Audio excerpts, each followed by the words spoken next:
Hi there and welcome to CBD and Essential Oil Talk Radio with Mark and Nikki. If you're looking for real information about how CBD and essential oils can have a positive impact on your life, you're in the right place. Coming up on the show today, Nikki's got a couple of pretty good stories that she's going to share with us. I forgot what they were, but she'll tell us. I do. Maybe it's one. Maybe it's one? Maybe it's a recipe. Right. For some essential oil infused honey. Oh, nice. Yep. I like that. Excited about that. We've got a special guest in studio today, Jennifer Strickland. She's going to talk to us about her Young Living essential oil business and how it led to her supporting an orphanage in Uganda and how those kids are now benefiting from essential oil use. So I'm excited to learn about that. If you guys are wondering what essential oils we're diffusing in the studio today, because I get so many emails and requests for that information, we're diffusing purification and tangerine essential oils. It smells nice and clean. I love it. So hello all and welcome to the show. The weather is changing. I know fall is coming, right? Maybe it'll be 4 months. I don't know. I'm hoping next week. We're supposed to be down about 10 degrees. So that's awesome.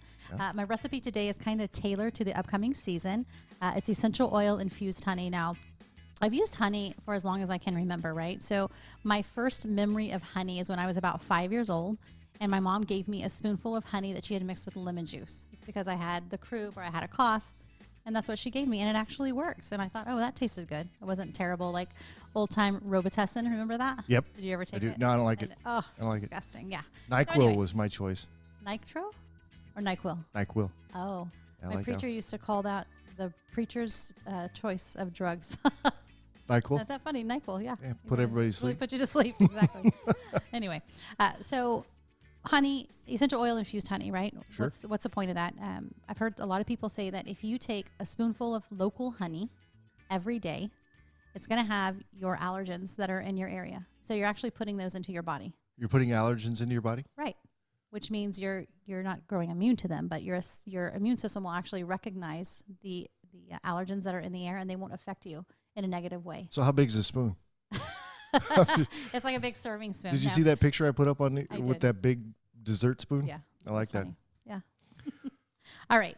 So you're going to take a jar of local honey. Okay. I put it in individual jars because these make cute little gifts for like teachers or the neighbors, something to have handy. Yeah. And then it's usually about half a cup. So to that, you're going to add 7 to 10 drops of lemon essential oil. Okay. And then you're going to add 5 drops of Thieves essential oil. Now that's a special blend that Young Living makes.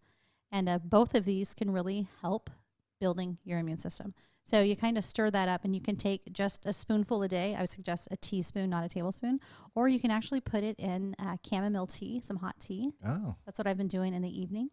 And it's great because during this time of year, I kind of wake up sometimes with phlegm in the throat. Yep. You notice that? Or yep. your nose is drained overnight or whatever it may be. And that is helping me a lot. So I'll put that recipe on our blog. That's over at eotalkradio.com. Click on the blog section, and you can find that recipe there. Excellent. I'm digging it. All right, cool.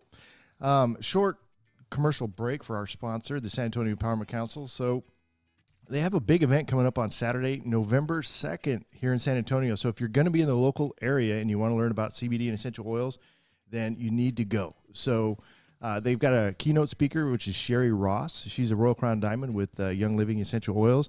She has a ton of experience when it comes to using those essential oils and everything you can imagine, whether it's pets, personal use, on and on, cleaning, right? She's going to be talking about her speech is the magic, mystery, and miracles of essential oils. Oh, nice. Yeah, and then also Young Living's Senior Manager of Health Sciences and Product Safety, Clell Fowles, is going to be coming out. He got a degree in pharmacy, and he helped integrate the Young Living's essential oils into Nature's Ultra, their CBD products. And they're amazing products, by the way. Mm-hmm. Yeah, so I'm excited to learn from them. So if you want to come to that, it's on Saturday, November 2nd, here in San Antonio. You can get all the details at saecevents.com. All right. Now I got to switch screens here. Hang on. There we go. All right. We got a special guest in studio today, Jennifer Strickland. Jennifer has been she's been using essential oils for a very long time, and she helped. Now, we'll get into, I guess, the specifics on how that Uganda orphanage, I'm not sure if she helped set it up or what, but we're going to learn about all of that. It's a wonderful journey. Sometimes it's a tearjerker, so just kind of bear with us on that. So, Jennifer, welcome to the studio. Thank you. Thanks Actually, for it's having my me. house, but welcome. Welcome to his mother's Beautiful. basement. No, Yeah. it's not. It's not quite that bad. So, tell me, how long have you been using essential oils, and how did you get involved with the orphanage in Uganda? Well, I started using essential oils in 2009, and the orphanage in Uganda was not anything I ever planned to do. But it was something that sort of dropped in my lap from a friend who is connected. He's a pastor in Australia. He said, I have this friend in Uganda, and he's a director of an orphanage. So we just started talking, and I guess you start to figure out what's going on. There were kids that were hungry, and like, oh, I don't want to do this. So Why would you say that initially? Because of the heartache part of it? yeah, it feels overwhelming. You know, they're on the other side of the world. There's like all these kids. How is one person going to take care of something like that? You know, especially if it's something you never thought about doing. Right. Right. And so the orphanage was already kind of in operation. It was already going, and then you got tasked, I guess. Was it something that you prayed about and just kind of went to your family about, or how did you make a decision to actually take a step forward on that? Well, I felt like Jonah running away from it. Yeah. That's the closest I could come to that, and just like, I don't want to deal with this. And then I went to the Young Living Convention. They had it in Grapevine that year in Texas. So I went ahead and went to that, and I was a Young Living Silver at the time, so I was going to be walking the stage. Oh. I had this beautiful silver dress and silver shoes. Oh. So yeah, it's going to be the silver. My husband called me right before that event and said, hey, we're out of money. You don't even have money to get back home, Oh. you know, to buy gas. So I was like, whoa, that's really weird. So I went and took my dress back, said, I don't have to go to the gala, it's fine. And I came back to the hotel and just thought, well, what do I do now? And felt a little overwhelmed, actually. So I did. I started praying about it, like, what's going on? Why are our finances messed up? And then I heard a ding on my computer. Went over and looked, and it was the director of the orphanage that I'd been avoiding. And he said, could you just pray with me? Because it just feels like there's nobody out there that even knows we exist. And I just need to feel like somebody knows that we exist and understands our struggles. So yeah, that really pulled me. So I responded, said, sure, of course I'll pray for you. We sat and chatted, prayed together. And then, you know, afterwards I prayed about it, like, what am I supposed to do? And I reached out to some friends and said, well, here's the situation. I don't know this guy really, you know, I can't vouch for him, but there's hungry kids, and maybe we can, you know, try to send something over and see what happens. So you're having financial problems, and you're getting asked for money. Oh, I hate that. Well, it's one of those paradoxes, if you Yes. will. Mhm. That And it seems to happen a lot to just about everybody. Yeah. So you'd been talking with this guy from Uganda for a while, so you kind of knew who he was. It wasn't like out of the blue because scammers come through Right, I hear it all the emails time. and so forth, You won right? $2 million from my cousin in Uganda. Wait a minute. So Yeah, the who prince. Who am I really giving this money to? So that had to have crossed your mind. Well, Of but you course, yeah. okay, but you knew this guy a little bit, or what was the deal there? Well, because my pastor friend had connected us, I felt like there was a little level of trust there. Absolutely. Yeah. But how was I going to tell other people that I knew, like, you know, I don't know this guy for real. I don't know that we're going to be sending money over there and what it's going to do. So I was surprised at the response from my friends. They're like, you know what, let's just do it and see what happens. We sent money over. They sent pictures of bowls full of food, and the kids, they sent a little video of the kids, you know, waving and saying, thank you. And they had a sign that they wrote, thanks for providing us some food, you know. But whenever he reached out to me that time, he was like, I'm not even asking for money. Please just pray for me. I need to know that somebody's there. And there you were in your hotel room, like, with no money. What's going on? Right. So, and I've always heard that, you know, everything happens for a reason, right? And that's amazing. So did you walk the stage as a silver or not? No, I did not. You just didn't do it because you didn't have the dress? I didn't have the dress, and yeah. Did you go to the function or no? Nope. No? Nope. You stayed in your room? I stayed in my room and talked to him, prayed with him, talked to friends, pulled in some money, sent it over, and waited. So how much did you send over the first? Oh, that's a good question. It was only like probably $100 maybe. Okay. Yeah. And what were they able to do with that $100? They were able to buy about a week's worth of food. Wow. Wow. Yeah. For how many people? Let's see, 72 plus the staff was about 5. So 77 people were fed for a week off $100. Mm-hmm. Wow. Was it McDonald's or Do they have what a kind of dollar food? menu? So tell me about the food over there. What's their meal? Yeah. What is a meal for them? Their main staple is like the closest thing we have is grits. So Okay. it is ground, like finely ground cornmeal. Okay. They mix it with water, and it gets kind of really thick. So you have to cut it like a slice. Not a whole lot of flavor. They'll make beans, and they have beans with that. So they call it posho. So it's posho and beans, and they'll have that for like every meal. It's cheap. Okay. And are they flavoring it with essential oils? I'm just thinking there's got to be something, right? To flavor it That up would a be good bit. with some thieves. Yeah. Salt. They get salt. They do. They do get salt, but Okay. I don't know if they add it to that. That's an extra expense. Okay. Mm-hmm. So now you've been working with the orphanage for a while. I might be jumping around a little bit, but I'm just curious on the food aspect of it. So now you've been working with them a while. Are they still eating the same kind of a meal, or has it changed? It has improved somewhat. So now they have 3 meals a day instead of 1, and they have some vegetables added in now. They can get sugar to just sort of add to the energy content of the food. So it has improved actually quite a bit. So they get fruit now and then too. So what kind of vegetables are they getting with their? There is a small vegetable. It's called, they call it, it looks like a tiny eggplant. Okay. So they call them garden eggs. So they're little bitty. So they'll do that. They have bitter herbs, some sort of leafy greens like that. Okay. And then you said fruit. What kind of fruit are they getting? They have jackfruit. You cut it right off a Oh, tree nice. there. Yeah. That's Is it? some good Do stuff. they have plenty of that, or are they growing trees, or is this naturally occurring? It does grow there naturally, but it's, if it's on somebody's land, it belongs to them. Yeah. Okay. Well, Yeah. good. So they have to buy it. Have So- you ever heard of breadfruit? No. It's very similar to the jackfruit. And my daughter bought one home not too long ago. It's very popular in, I believe it's Africa, North Africa. Mm. Anyway, she brought it home, and it's kind of like jackfruit. It has that same Consistency. texture Yeah. and the feel to it. Pretty awesome. So when you started talking, I was like, oh, I wonder if they have that there. Anyway. So carry are on. they? What else are they doing with the money over there? So they're eating, but what else are they doing with the money that you're sending over there? Medical care. So they have a lot of trouble with malaria. So they have they're always trying to deal with that. And then, of course, going to school, because school is super important for those kids there. Why? Well, I've had a lot of Americans ask me that, because here you could drop out of school and actually get a job that supports a family, build a business, become Yeah, very maybe successful. be more successful, right? Oh, yeah.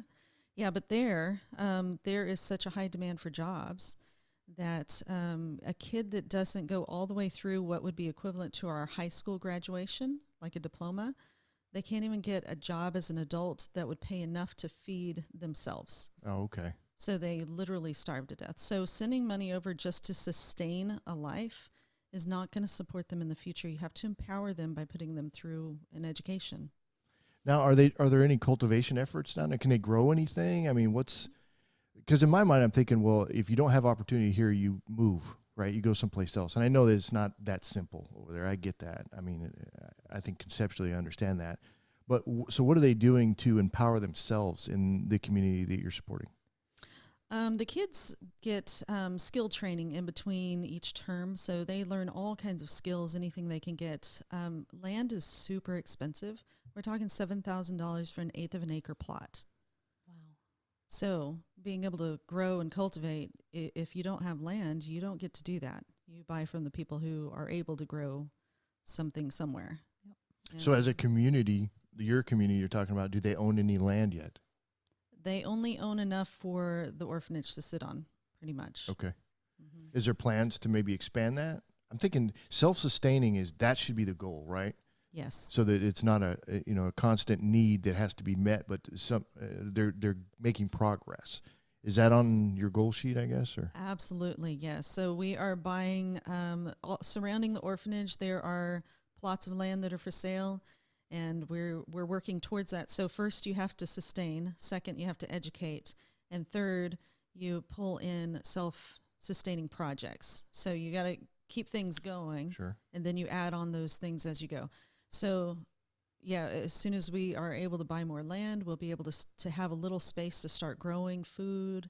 And then we have a chicken project in mind to start, breeding chickens and selling eggs, selling the chickens, And you've actually been there, really correct? Oh, yes. So how does one go from kind of sitting in a hotel feeling sorry for yourself, because I'm sure those feelings were there, right? Oh, yes. To doing what you're doing now? Yeah, that's a good question, because one of the biggest things that held me back from going there is that, well, how much does it cost to go there? And why not send that money over for food? What benefit is that going to be? Makes good sense. Yeah. Felt selfish, right? So what exactly does it cost to go over there? Well, our service teams, when we raise money for that, for a service trip, it's $3,500. Oh. For how many people? Per person, they raise that Wow. much. Oh, wow. But, just sending 2 people, then you're thinking $7,000 for an eighth of an acre.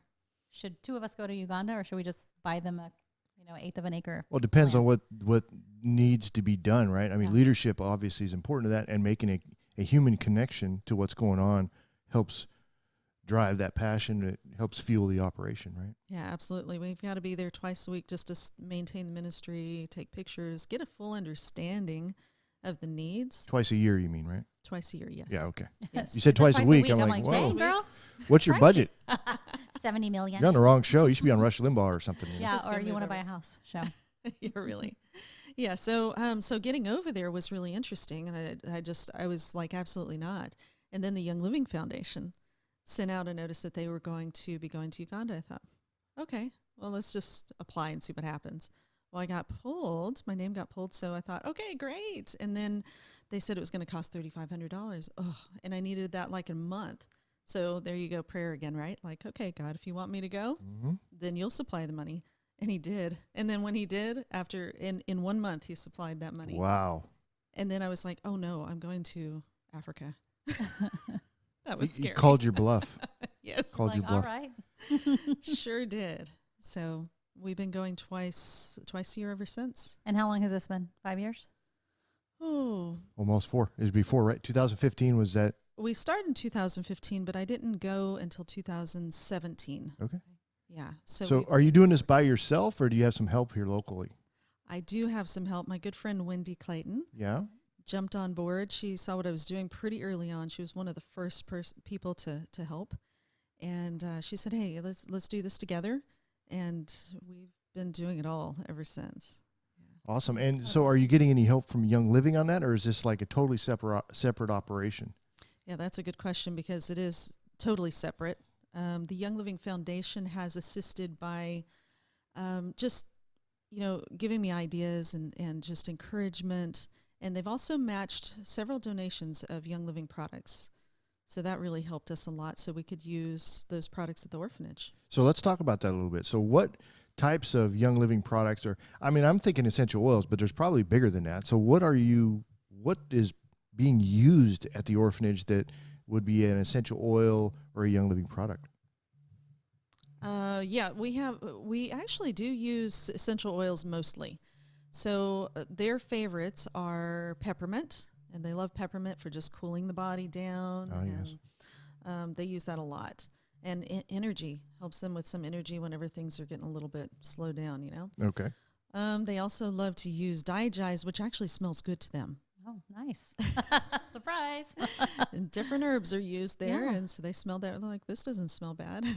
So they use that for tummy support, of course, and then it's very effective in making an uncomfortable environment for things that shouldn't be Sure. in the body, So there's the digize.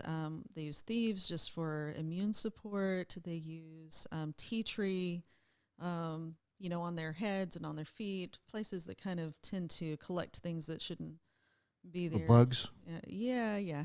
I imagine that'd be an issue over there. Ugh, the pestilence is amazing. Like nothing we have here.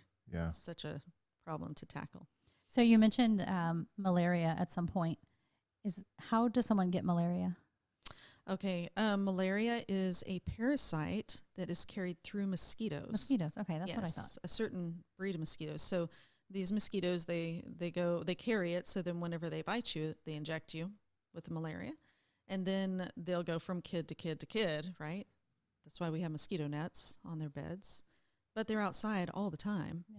So Okay. they get exposure. But at least with mosquito nets, it protects them for 8 to 10 hours a night. What's the treatment for malaria over there?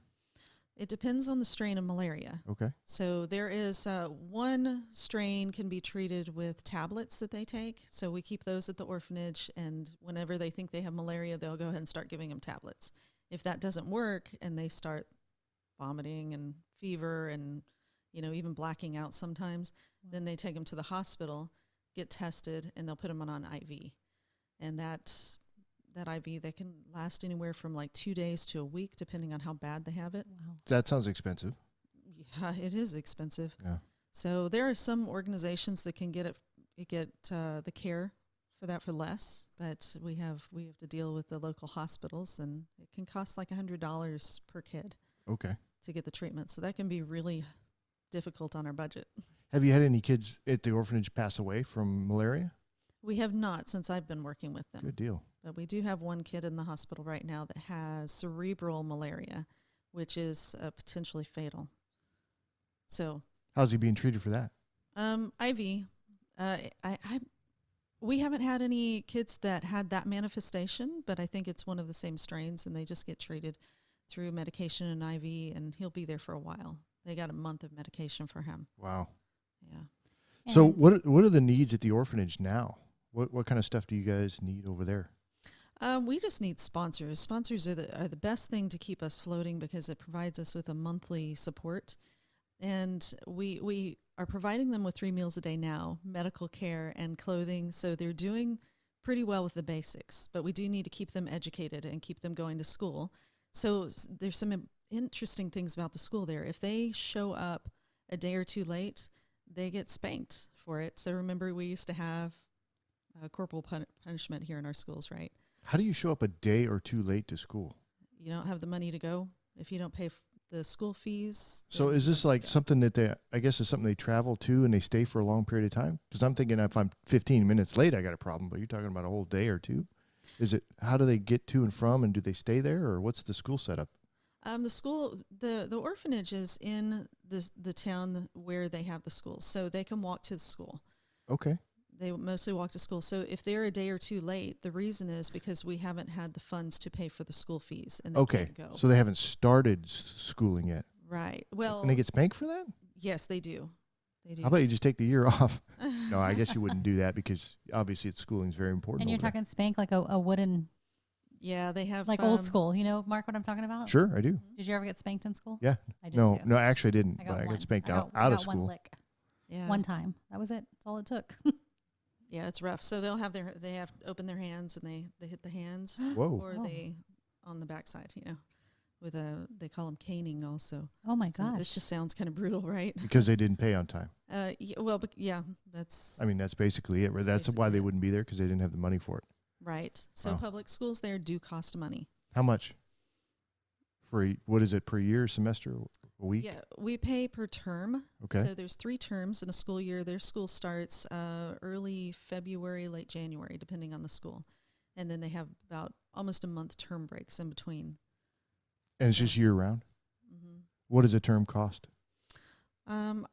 Per child, Yeah. I'm not sure how much it is, but I know that what we broke it down to is about $35 a month will cover all of their school fees, their school supplies, their school uniforms, and then a little extra to just maybe cover some transportation, a little improvement on food and medical care. So, but it's mostly for school fees. $35 a month. Mm-hmm. Supports all of that. Yes. Wow. It goes a long ways. Yes, it does. Yeah, it does.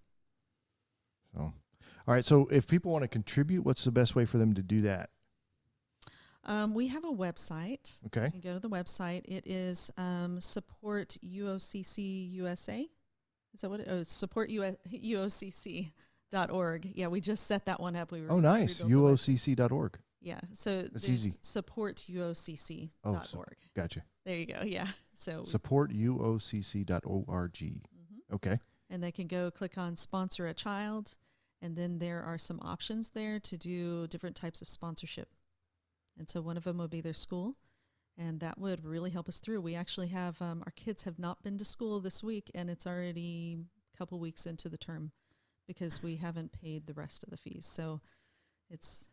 So when they do go to school, are they going to get a spank?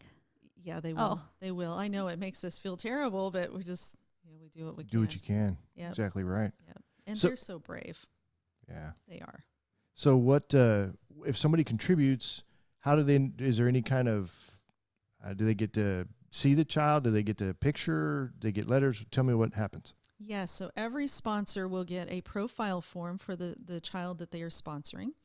And then they will, it has a little story about the child, where they go to school, what grade they're in, some of their favorite things.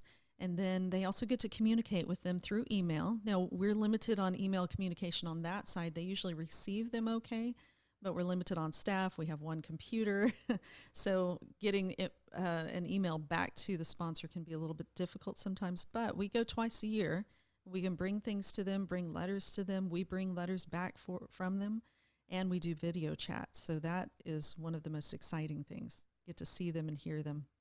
All right. And do they speak English pretty good? They do, yes. It's called Ugandan English, but they were one of the British colonies. So okay. That became their national language is English. Huh. Nice. I had no idea. All right. So we got the website. We kind of know what's going to happen between the donor. What's a good amount? What should a donor be looking to contribute every month? 35 or?